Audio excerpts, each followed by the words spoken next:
Et on va prendre le large ce soir avec une aventure humaine et écologique exceptionnelle. Romain Pilliard a restauré un voilier légendaire pour faire le tour du monde à l'envers, à contre-courant.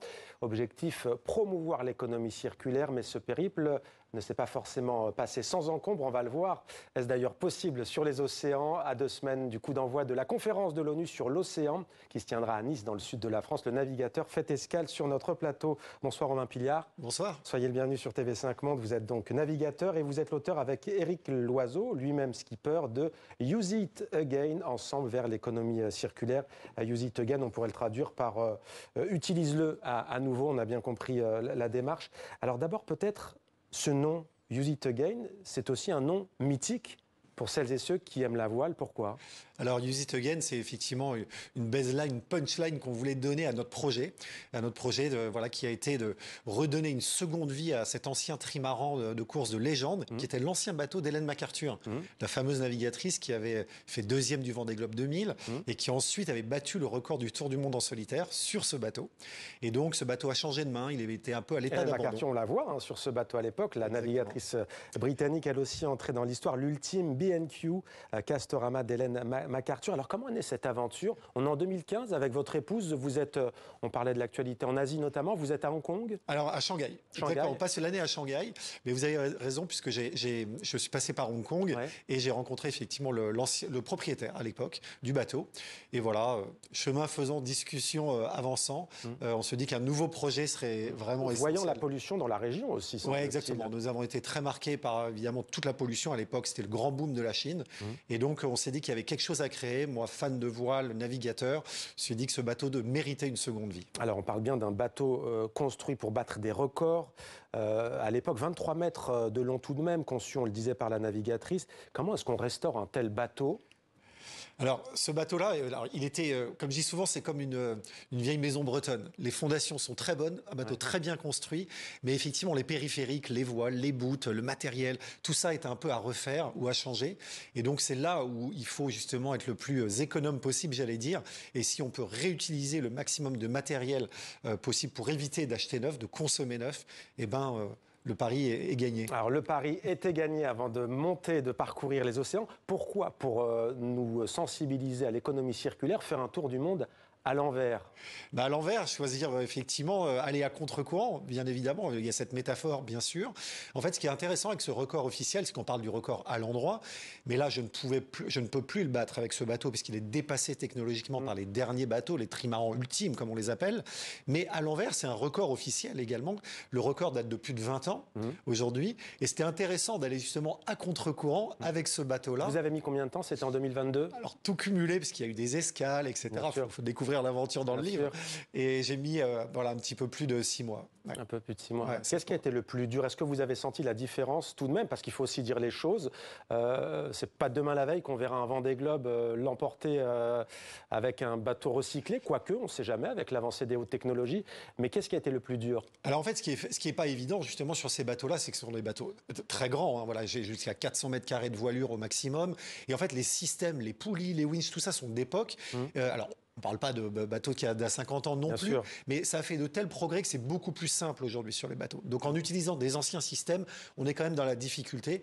Et il faut quand même effectivement passer de longues heures à wincher, à gérer ces grandes surfaces de voile. Et voilà, donc accompagné de la solitude, tout ça, c'est... À contre-courant, c'est vraiment plus dur ? C'est plus dur. Imaginez que quand vous descendez l'Atlantique, vous allez vous trouver face au vent en voulant passer le Cap Horn. Donc il y a la mer et le vent contre vous et c'est pas une partie de plaisir. Oui. Alors l'économie circulaire, on le rappelle, consiste à produire des biens et des services de manière durable, en limitant la consommation et le gaspillage des ressources et la production des déchets. C'est donc de passer d'une société du tout jetable à un modèle économique plus circulaire. Pourquoi pas d'ailleurs, y compris dans les compétitions sportives de haut niveau. D'ailleurs, en 2018, vous avez participé à la Route du Rhum avec ce même bateau. Exactement, c'était le premier projet. Que c'était pas juste pour un... Non, exactement. Ouais. Le premier projet, c'était d'abord remettre le bateau à l'eau, le refaire naviguer au plus haut niveau. Et donc, quoi de mieux que la Route du Rhum en France pour effectivement montrer au public, porter le message et montrer montrer au public qu'on peut naviguer différemment. Alors, il y a cette très belle photo avec votre épouse, Aurélie, avec la famille, aussi les enfants. Vous êtes l'ambassadeur de l'association Respect Océan, de respecter les océans. Coral Gardeners, jardinier du corail, et Children for the Oceans, les enfants pour l'océan. C'est important aussi pour vous, cette notion de transmission envers les enfants, y compris de la famille, mais on imagine au-delà. Oui, c'est essentiel. Le projet a été pensé comme ça. C'était d'abord être dans l'action, c'est-à-dire voilà, porter un message, mais être dans l'action, montrer qu'on peut faire différemment, et puis transmettre le message. Donc c'est transmettre à tous, que ce soit les plus jeunes dans les écoles, jusqu'aux chefs d'entreprise, via des conférences, des événements, etc. Donc j'en fais pas mal pendant l'année.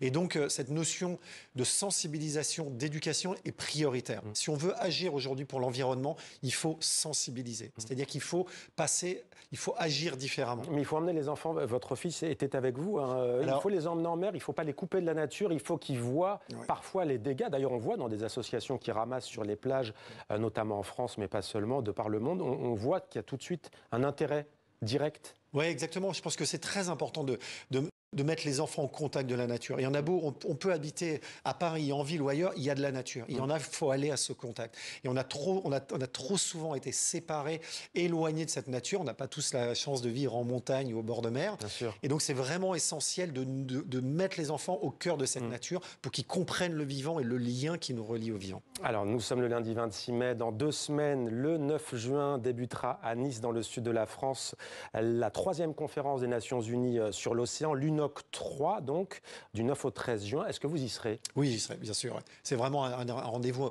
à ne pas rater. On a la chance, c'est chez nous, à Nice, et il faut vraiment y aller. J'y serai avec mon fils aîné, qui est sur la photo de couverture. Vous connaissez Olivier Poivre d'Arvor, qui est l'envoyé spécial du président de la République, Emmanuel Macron, pour cette conférence, hein? Exactement, voilà, il m'avait déjà sollicité à Brest, il y a eu une conférence importante, c'était pendant mon tour du monde et j'ai fait une intervention en live depuis mon bateau, mon trimaran, voilà, et c'était un moment important pour préparer cette UNOC, comme on dit, conférence des Nations Unies. Mais qu'est-ce que vous en attendez-vous et quel message allez-vous porter? Parce que, disons-le, hein, ce sont des grands événements, TV5 Monde d'ailleurs, nous le précisons, et toutes les équipes seront mobilisées pour vous faire vivre cet événement en direct, qui est d'ailleurs sous l'égide de la France, mais pas seulement, du Costa Rica. Et également, qu'est-ce que vous attendez concrètement? On a besoin de décisions fortes aujourd'hui. Je vais vous donner un exemple, les aires marines protégées. On dit que voilà, il est censé y avoir 30% des aires marines protégées vraiment protégées. Il n'y a même pas 1% en France qui est protégé. C'est un drame, c'est-à-dire qu'en fait, il y a des chalutiers qui vont pêcher dans ces aires marines.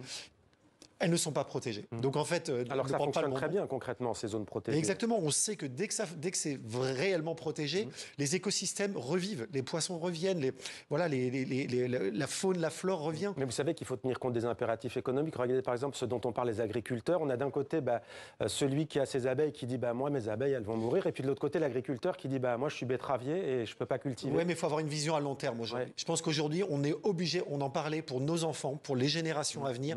On peut pas se suffire des 5 ans, 10 ans à venir. Non, il faut regarder à plus long terme. Quelle terre, quel océan allons-nous laisser à nos enfants? Et le thème principal de l'UNOC 3, ce sera accélérer l'action et mobiliser tous les acteurs pour conserver et utiliser durablement l'océan. La boucle est bouclée. Use it again, en clair, ensemble vers l'économie circulaire. Merci beaucoup, Romain Pilliard. Merci d'être venu sur notre plateau. Édition Glénat pour le livre.